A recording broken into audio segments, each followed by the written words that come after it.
These are just a sample from across the state of Mississippi of what's going on out there as Michael Watson, Secretary of State here in the Magnolia State, joins us on Election Day. Good morning, Mr. Secretary. Good morning, my friend. Fired up.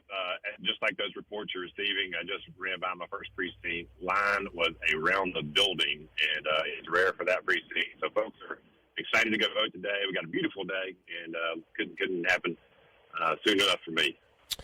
Let me ask you a couple of questions of what voters can and can't do. In terms of what you can wear to the polls, are you allowed to wear a Harris Walls shirt, a Trump Vance shirt, a MAGA shirt, a Make America Great Again hat? Can you do that while voting? So I would encourage folks, no, the law says you cannot take campaign paraphernalia, basically. So, look, it's going to take you just a few minutes. I'd encourage you, just don't cause trouble. It's not that big of a deal. I've been a candidate before in the precinct. I did not wear my stuff. So it's okay. You're going to be fine. Just go in there and vote, and then obviously you can put your shirt right back on, or your hat, or your double horn, or whatever you got. But, yeah, let's take that one off the table. I don't know if this falls into voter intimidation or not. I had someone tell me that they drove past a precinct in Oxford, and it wasn't actually on the voting precinct, but there was a person who was dressed in a Grim Reaper costume holding a sign that said, "Don't vote for the rapist." Is that okay? Unfortunately, yeah, that's free speech right there. It's the beauty of it. As long as they're 150 feet away from the precinct opening there, they can campaign as much as they want and wear whatever they want. I wouldn't appreciate seeing that, but that's the First Amendment. So God bless them. Yeah, well, and congratulations. You should feel great about yourself as kids drive by on their way to school while you are exercising that First Amendment right. But hey, it is your right to do that. How do people today, Michael, find out about where they vote, where they're registered, all of those things? Yeah, a couple of ways. Number one, obviously on our website, it's the easiest route to do it. It's My Election Day is the tool on our website. You go in, you type your email or your address in. Don't hit enter. Let it populate. And once it pops up, you can click on your address. That'll show you your precinct, all of your locally elected officials, as well as a sample ballot. So that'll get you prepared to go vote on Election Day today. And I encourage folks, take the time to do that really quickly before you go out the door to go to the polls, and obviously take your ID.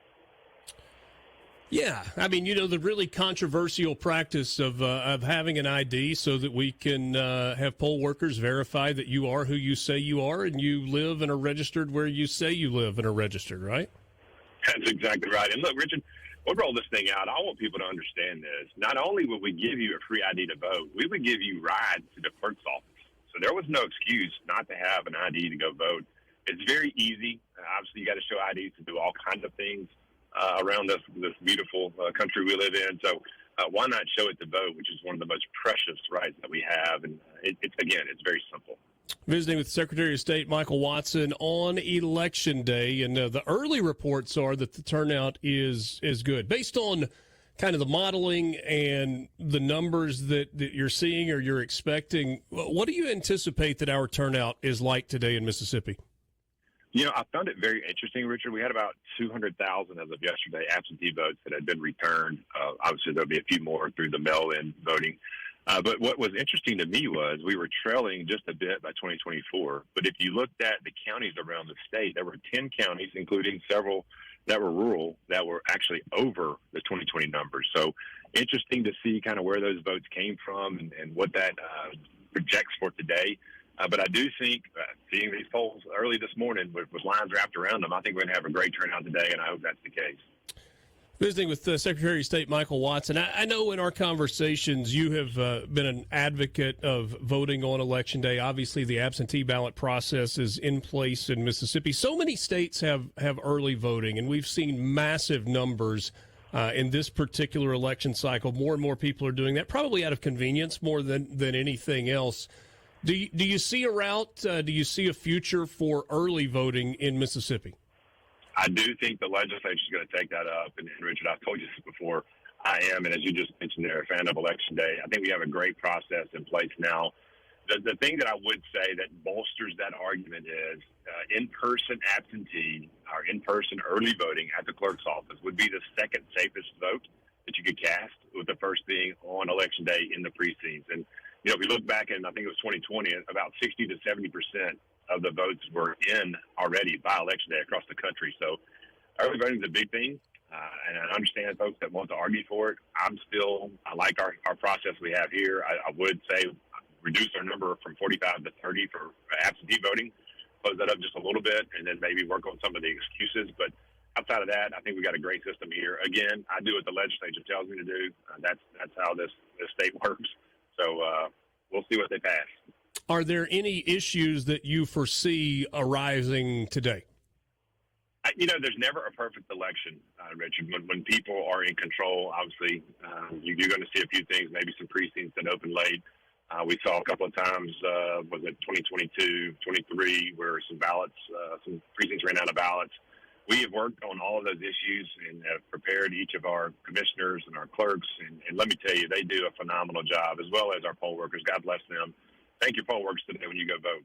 We could not have elections without them. So I'm looking forward to it. We've hardened our cybersecurity approach. So I think that's in good shape. I really feel like we've prepared, and I think we're going to have a great day here in Mississippi. It's interesting you say that about the poll workers and the election officials. This is not something that they started getting ready for last week or even last month. There was a convention. I think you were there and maybe spoke to the election officials all across the state of Mississippi several months ago, back in late summer, to make sure that everybody was ready for everything well in advance of Election Day arriving. That's right. And you tell them to buckle up. We all knew this year was going to be quite interesting. And, Richard, we're doing our 82-county tour where I sat down with all of our circuit clerks and all 410 of our commissioners. I've gone to as you mentioned, their convention back in June, I believe it was. I go speak to our clerks all the time. So it's that communication, that teamwork. Without it, you just can't pull off an election.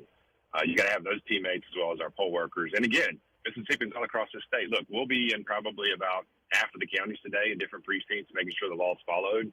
What I've told our voters is you are our extension. So if you see something going on in one of those precincts that just doesn't look right, please report it to us so we can gather that information and make sure everything is okay. How do people go about doing that? If there's a need to report something, how do they get that information to you and to your office? Yeah, we've got an 800 number on our line on our website there, or you can call 601-359-1350. That's our general line.